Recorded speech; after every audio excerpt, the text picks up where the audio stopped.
মেয়েদের কোন অভ্যাসটা একদমই ভালো লাগে না? কিচ্ছু না, মেয়েদের একটা জন্মসূত্রে পাওয়া অভ্যাস, এটা আমার মারও আছে, এটা আমার বোনেরও আছে, এটা আমার বান্ধবীদেরও আছে। জীবনে প্রেম করেছিলাম, আমার ওই প্রেমিকারও ছিল। যদি জিজ্ঞেস করা হয় হঠাৎ করে চুপ করে থাকে, চুপ করে থাকে, কোনো কথা বলে না। তখন গিয়ে যদি জিজ্ঞেস করি কি ব্যাপার, প্রবলেম, মানে কিছু না বলার পরে যদি কোনো পুরুষ মেনে নেয় যে আসলেই কিছু হয়নি, আর পুরুষটা যদি চুপ থাকে, ওর জীবন শেষ। ওর জীবন শেষ।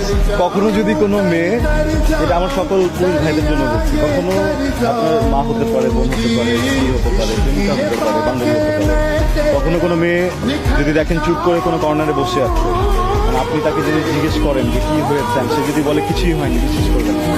তাকে তারপরে চোয়াবেন, তাকে বলবেন যে সেটা কি, আমি কিছু করছি, আমি কিছু ভুল করছি, আমি sorry। এইভাবে মানে যদি ভুল নাও থাকে, একবার দুবার সরি বলবেন, দেখবেন ঠিক হয়ে যাবে।